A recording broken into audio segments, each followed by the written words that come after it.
आप सोचिए कि मतलब 21 साल के बच्चे हैं, इनको किसी आइडिया के लिए कौन पैसे देगा? तो हमने भी ऐसे सोचा कि अब ये ऐप तो बनानी है, सॉल्व तो करना है, बट किसके पास जाएँ? तो उन्होंने बोला कि अभी एक ministry of electronics and IT की स्कीम आई है, जिसके थ्रू हम 7 लाख तक की फंडिंग दे सकते हैं किसी कंपनी को। तो हमने सोचा ये तो बहुत बढ़िया है, मतलब 7 लाख रुपए मिल जाएँगे। उस टाइम पे आ गया कोविड। मैं ये सोच रहा हूँ कि लगभग 30 लाख का जॉब ऑफर है, ये ले लूँ या जिस कंपनी में अभी 2 साल, ढाई साल लगाए हैं, उस पे कंटिन्यू करें। तो रात 2 ढाई बजे की बात है।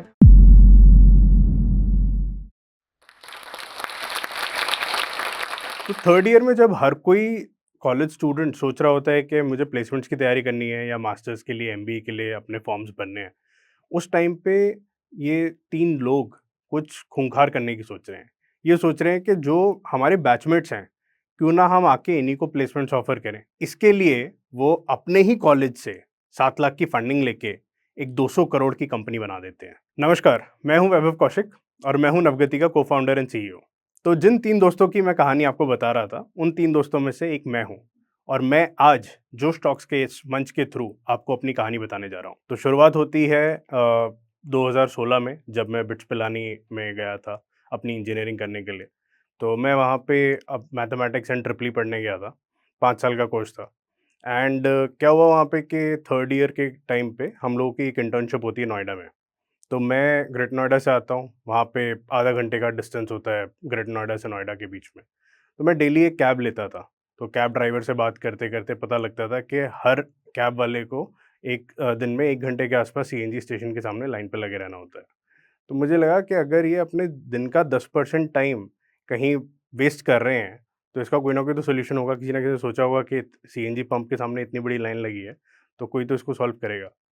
बट देखा हमने सब जगह आके, मैं वापस बिट्स गया, मैंने कॉलेज को पिच किया और पता लगा कि किसी ने इसके लिए सॉल्व कोई सॉल्यूशन निकाला ही नहीं है। तो फिर बिट्स पिलानी को मैंने पिच किया, उनको अच्छा लगा। मैंने अपने 2 दोस्त, आलाप जो मेरा बैचमेट है बिट्स से और आर्यन जो मेरा स्कूल का दोस्त है रायन इंटरनेशनल ग्रेटर नोएडा से, दोनों को बताया। उनको आइडिया बहुत अच्छा लगा कि अगर हम बता सकें कि किस स्टेशन पे क्या वेटिंग टाइम है, तो बहुत काम आसान हो जाएगा। तो अब आप सोचिए कि मतलब 21 साल के बच्चे हैं, इनको किसी आइडिया के लिए कौन पैसे देगा? तो हमने भी ऐसे सोचा कि अब ये ऐप तो बनानी है, सॉल्व तो करना है, बट किसके पास जाएँ?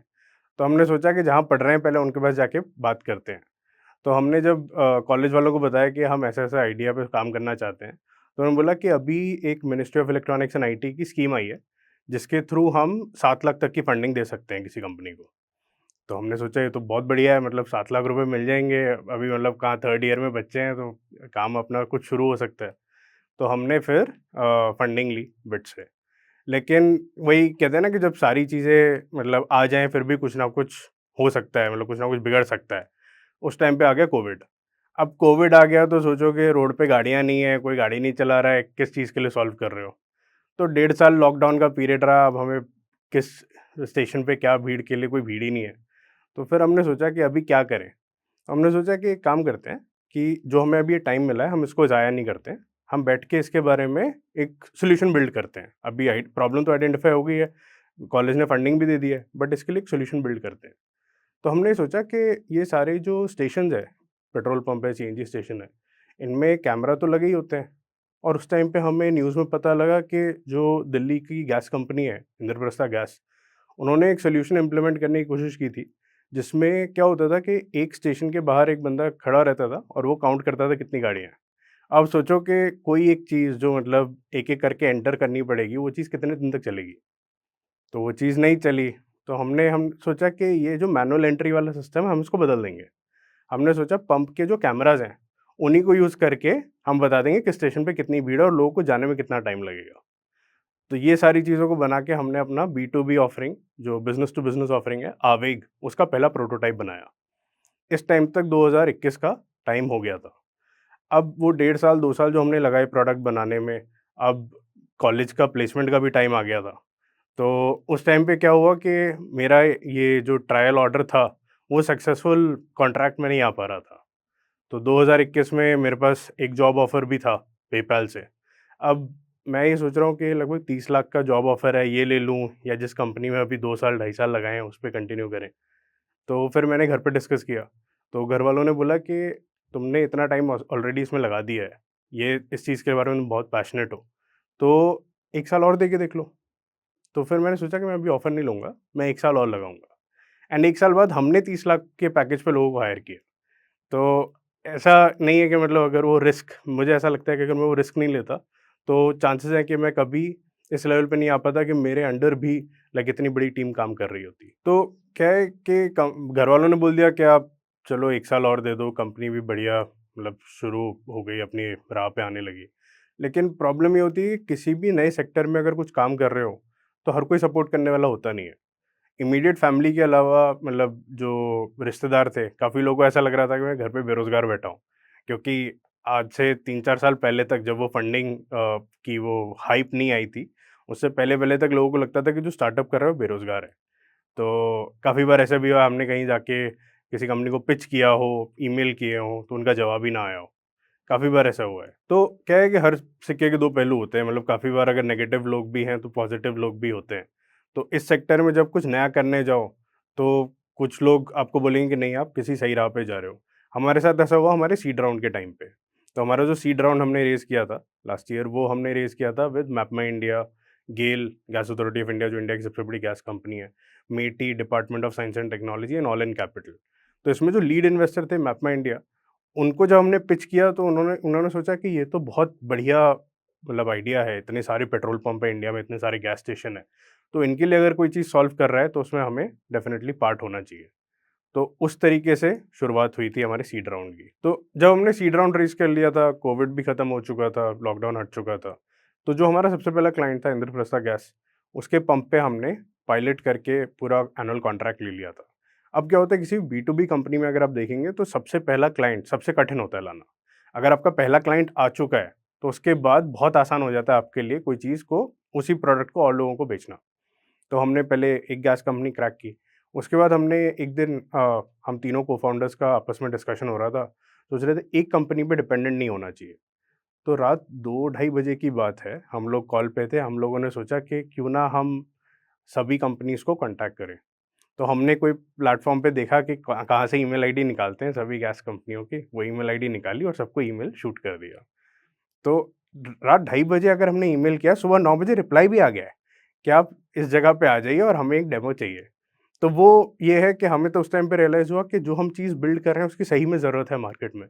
क्योंकि काफ़ी बार ऐसा होता है कि लोग आजकल स्टार्टअप करने के नाम पे क्या करते हैं कि ज़बरदस्ती का कोई चीज़ बना देते हैं और उम्मीद करते हैं कि सामने कस्टमर उसको खरीदेगा। तो मेरा जो भी सुझाव रहता है लोगों को, वो ये रहता है कि अगर आपको कोई जेन्युइन प्रॉब्लम दिखे, तभी एक सॉल्यूशन बनाएँ। ज़बरदस्ती का सॉल्यूशन बना के प्रॉब्लम खोजने मत जाएँ। तो क्या है कि जो ये सारे आजकल आप देख रहे होंगे कि हर चीज़ का एक दशक होता है ना? तो अभी से कुछ टाइम पहले तक एक दशक था कि सब हर किसी को आईएएस ऑफ़िसर बनना है, तो हर कोई यूपीएससी का एग्ज़ाम देगा। फिर क्या हुआ कि ये सारे शोज़ की वजह से कह लीजिए, इतना लोगों के बीच में जागरूकता की वजह से कह लीजिए, ये दशक चल रहा है एक स्टार्टअप्स का, कि हर कोई अपना एक स्टार्टअप बनाना चाह रहा है, ज़बरदस्ती का स्टार्टअप बनाना चाह रहा है।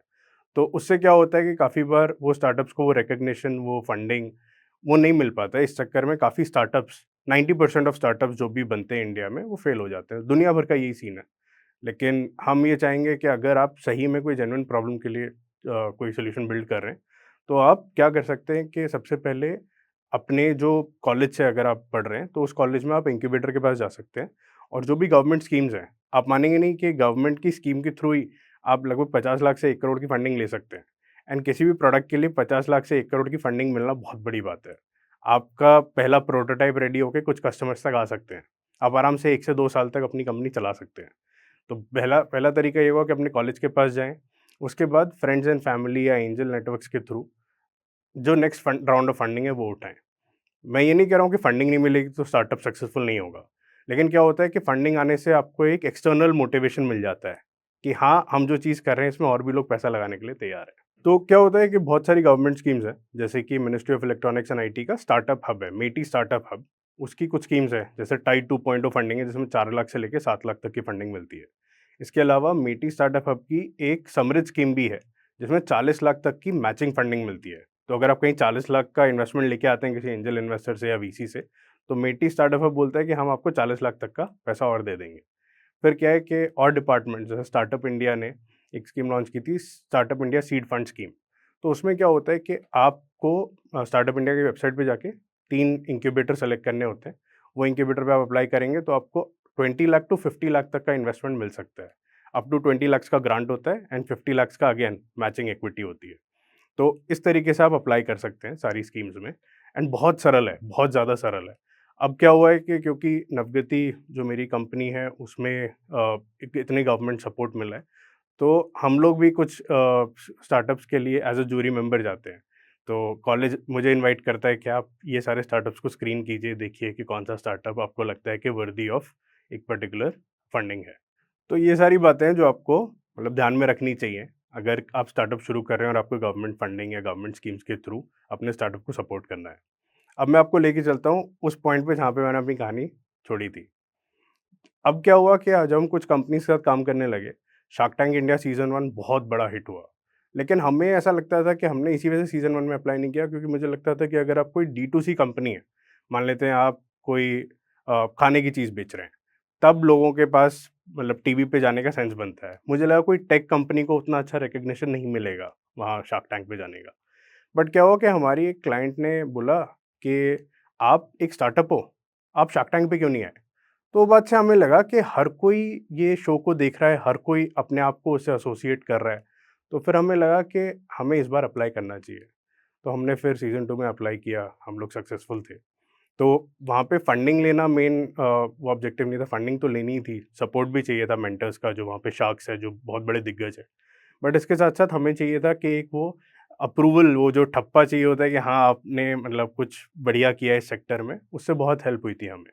क्योंकि कुछ ऐसी कंपनीज़ थी जिनको हमने ईमेल किया था, व्हाट्सएप मतलब ईमेल किया था, व्हाट्सएप किया था, लिंक्डइन पे रीच आउट किया था, बट उनका कोई जवाब नहीं आया था। बट जैसे ही हम लोग शार्क टैंक पे आए, तो सारी ऑयल एंड गैस कंपनीज़ में हमारा वो जो क्लिप था, वो चलने लगा। काफ़ी बार ऐसा हुआ है कि हम मीटिंग्स में गए हैं, कुछ एम्प्लॉइज़ वहाँ की उस कंपनी के एम्प्लॉइज़ वो पूरी क्लिप को रिपीट कर रहे हैं, रिसाइट कर रहे हैं मेरे सामने। तो वो काफ़ी अच्छा एक्सपीरियंस था। इसकी वजह से जो रिकॉग्निशन चाहिए था हमें वहाँ पे डेफ़िनेटली मिला है। तो हमारी जब शुरुआत हुई थी तो पहले 1.5 से 2 साल कोविड की वजह से कोई बिज़नेस नहीं आया था।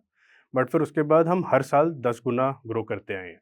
हमारी जो टीम साइज़ थी वो भी हम 3 मेंबर जो हमारे को-फाउंडर्स हैं, को-फाउंडर से शुरू करके आज की डेट में हम लगभग 20 लोग हैं, जो नोएडा में अपने ऑफ़िस से काम कर रहे हैं।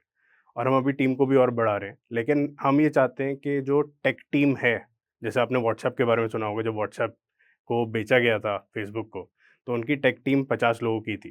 तो हम भी ये मान के चलते हैं कि जब हम अपनी कंपनी को लिस्ट करें आने वाले समय में, तो हमारी टेक की जो टीम की जो स्ट्रेंथ है, वो 50 मेंबर से कम रहे। और रही बात पूरे बिज़नेस अपॉर्च्युनिटी की, तो जो ऑयल एंड गैस का बिज़नेस है, अब क्या है कि ग्रीन फ्यूल्स भी आ रहे हैं, लाइक इलेक्ट्रिक व्हीकल्स हैं, हाइड्रोजन पावर्ड व्हीकल्स हैं।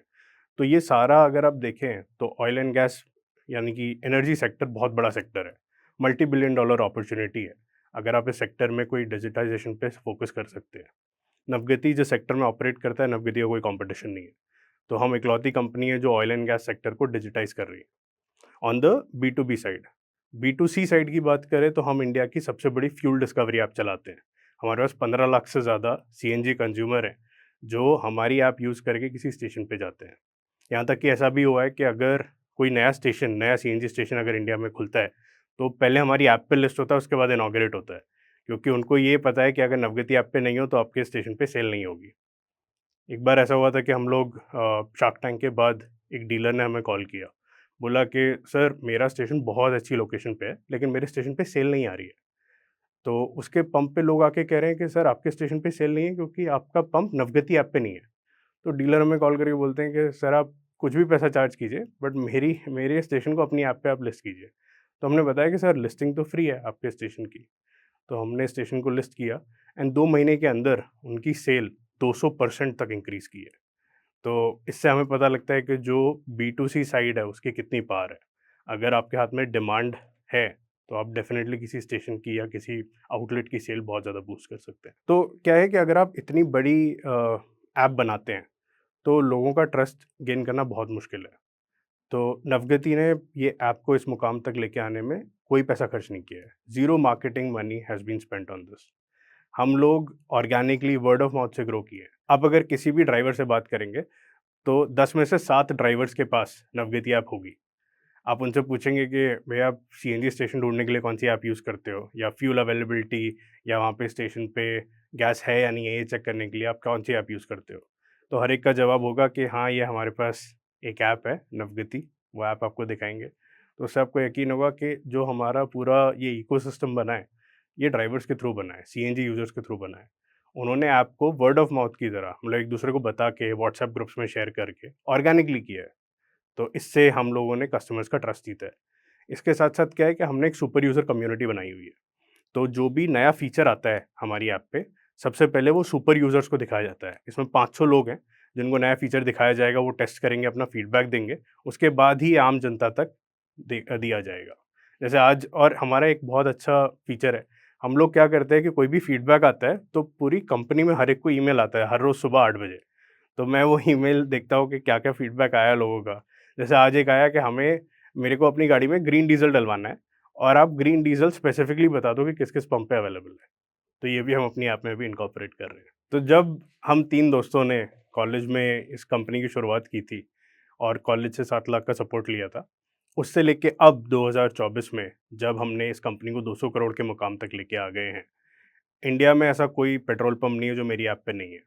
हम लोग डेली किसी ना किसी पेट्रोल पंप को ऑनबोर्ड कर रहे हैं, अपना B to B offering roll out कर रहे हैं और नए कस्टमर्स को ऑनबोर्ड कर रहे हैं। तो हम तीनों दोस्तों को पता नहीं था कि ये चीज़ आगे जाएगी कैसे, क्या होगा? सेक्टर बहुत ही नया है, कोई और कंपनी इसमें है नहीं, कोई ग्लोबल कॉम्पिटिशन नहीं है। यहाँ तक कि बाहर से भी डिमांड आती जा रही है कि हमारे यहाँ भी आप अपने सिस्टम को रोल आउट करिए। तो जब इतनी छोटी उम्र में पता ही नहीं था कि काम कैसे करना है, हमें बस ये पता था कि देखो कॉलेज से ग्रेजुएट हो रहे हैं, कुछ ना कुछ तो कर ही लेंगे। बिट्स पिलानी जैसे अच्छे कॉलेज से आ रहे हैं, तो हमें पता है कि कुछ नहीं होगा तो नौकरी तो मिल ही जाएगी। मतलब घर वालों पे बोझ नहीं बन के रहेंगे। तो वो शुरुआत से लेके हम लोग बढ़ते चले गए। हमने बहुत सारी चीज़ें सीखी हैं कि अगर जैसे किसी बी टू बी प्रोडक्ट को अगर आप बेचने जा रहे हैं, तो हमारी तरफ से ये कोशिश रहती है कि जो बिज़नेस है, जो कंपनी है, उसमें उनको ऐसा लगना चाहिए कि उनका प्रोडक्ट है।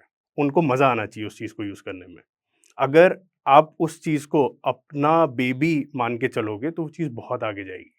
अगर आप ज़बरदस्ती कोई चीज़ को किसी कंपनी पे या किसी कस्टमर पे थोपोगे तो उनको मज़ा नहीं आएगा। ऑर्गेनिकली होनी चाहिए चीज़ें, उनको मज़ा आना चाहिए, उनको खुद फ़ोन करके बताना चाहिए कि देखो यार ये चीज़ और करते हो बहुत मज़ा आ जाता। हमारे साथ बहुत हर कंपनी के साथ ऐसा होता है कि उनको लगता है कि ये जो प्रोडक्ट है आवेग, उनकी लाइफ़ में बहुत ज़्यादा इम्पैक्ट क्रिएट कर रहा है। उनका रेवेन्यू बढ़ा रहा है, उनकी जो पिल्फरेज है स्टेशन पे जो चोरी होगी या अगर जो कस्टमर आ रहे हैं उनके लिए लॉयल्टी एस्पेक्ट बहुत स्ट्रांगली बिल्ड हो रहा है। तो इसी चीज़ पे हम लोग फ़ोकस करते जा रहे हैं। इसके साथ-साथ जो ऐप साइड पे चीज़ें हैं, हमें ये रियलाइज़ होता है कि जो कस्टमर फीडबैक है वो बहुत की है, बहुत बड़ी चीज़ है। उसके बिना कोई कंपनी आगे तक नहीं जा सकती है। क्या तो कंपनी का क्लाइंट का फीडबैक हो या एंड कंज्यूमर का फीडबैक हो। जैसे मैं आपको एक एग्ज़ाम्पल देता हूँ। हमने देखा कि सीएनजी स्टेशन में बहुत ज़्यादा भीड़ है। फिर बॉम्बे में महानगर गैस ने वहाँ पे बस डिपोज़ के साथ पार्टनर करके एक चीज़ लॉन्च की जिसका नाम है एमजीएल तेज़। तो उसको प्रमोट करने के लिए नवगति एंड महानगर गैस ने एक पार्टनरशिप की कि नवगति ऐप के यूज़र्स को उस रीजन में एक स्लॉट बुक कर सकते हैं वो 15 मिनट का। वहाँ जाएँगे, गैस भराएँगे और बिना वेटिंग टाइम के उनको गैस मिल जाएगी। तो जहाँ 1-1 घंटा लोग वेट कर रहे हैं वर्सेस जाओ, क्यूआर कोड दिखाओ नवगति ऐप के थ्रू और बुकिंग कर लो। तो ये जब आप कस्टमर की लाइफ को सरल बनाते हो, तो कस्टमर का प्यार आपकी ऐप के लिए बहुत बढ़ जाता है, आपके प्रोडक्ट के लिए बहुत बढ़ जाता है। तो जब मुझे पता लगा कि मुझे जोश टॉक्स में इनवाइट किया गया है, तो मैं अपने ऑफ़िस में था नोएडा में और मुझे काफ़ी बढ़िया लगा क्योंकि ये जोश का जो पूरा मंच है, इसके वीडियोज़ मतलब मैं तो अपने यूट्यूब फ़ीड में देखता ही आ रहा हूँ। मुझे ही नहीं पता था कि मेरी फ़ैमिली भी बहुत एक्टिवली इसको देखती है। तो मैंने घर पे बताया कि देखो ऐसे-ऐसे जोश टॉक्स में जाने का मौका मिला है। तो बोला हाँ, ये तो वही है जिसमें अमन गुप्ता भी अपना टॉक दे के आए हैं। तो वो काफ़ी बढ़िया लगा मेरे को कि मतलब सब लोग देख रहे हैं इसको, पता लग रहा है कि लोग कैसे अपनी जर्नी यहाँ पे शेयर करते हैं। और काफ़ी बढ़िया लगता है कि 15 से 20 मिनट के फ्रेम में लोग अपनी पूरी जर्नी शुरुआत से लेके एंड तक क्या हो रहा है, कैसे उनकी लाइफ चेंज हुई है, वो चीज़ें बता सकते हैं। तो जैसे मेरी लाइफ में पर्टिकुलरली जैसे इंजीनियरिंग करने जाते हैं लोग तो उनका ट्रैक रहता है कि इंजीनियरिंग कर लो, एमबीए कर लो, अच्छी नौकरी ले लो। तो मेरा भी पहले ऐसा था कोई बात नहीं इंजीनियरिंग करेंगे, फिर ज़रूरत पड़ेगी तो एमबीए करेंगे। तो मैं रिलेट कर पा रहा था वो जो अमन गुप्ता की पूरी जर्नी है, उन्होंने बोला कि भई सीए करना था, सीए कर लिया, सब काफ़ी कम एज में। तो हम मेरे केस में भी ऐसा था बिट्स में गया, अच्छा कॉलेज है, इंजीनियरिंग डिग्री मिल गई। तो अब एक तरीके से सेफ्टी आ गई है। जैसे उनके केस में सीए बन गया तो चलो एक सेफ्टी लेयर आ गई है। सेम मेरे केस में क्वेश्चन बन गया था। इसके बाद मैं प्लंज ले सकता था अपने कोई और काम करने के लिए, जो मैंने सोचा कि अपने कॉलेज में अगर हम शुरू करते हैं, तो क्या होता है कि जो रिस्क आप ले सकते हैं सबसे आराम से ले सकते हैं, मतलब कोई उसमें प्रॉब्लम नहीं आएगी, क्योंकि ऐसा क्या होगा, प्लेसमेंट में बैठ जाएंगे, कुछ ना कुछ मिल जाएगा। तो वो एक अपॉर्चुनिटी जो मुझे मिली है, मैं उसी वजह से रिलेट कर सकता हूँ कि आप अपना बेस एकदम क्लियर कर लीजिए कि हाँ, आपके पास कुछ प्लान बी है। अगर आपके पास प्लान बी सॉर्टेड है, तो आपकी जो रिस्क टेकिंग एबिलिटी बहुत ज़्यादा बढ़ जाती है। इस सबसे क्या होता है कि आपकी रिस्क टेकिंग एबिलिटी बढ़ जाती है। तो मैंने जब वो अमन का जो स्टॉक्स वाला वीडियो देखा, तो मुझे वही रियलाइज़ हुआ कि जब जर्नी में जो भी मुश्किल पड़ाव आते हैं, तो उसको कैसे मतलब टैकल करते हैं। और जो उनकी सीए करने की वजह से रिस्क टेकिंग एबिलिटी बढ़ी है, सिमिलरली मेरे केस में भी इंजीनियरिंग करने से मेरी रिस्क टेकिंग एबिलिटी बढ़ी है।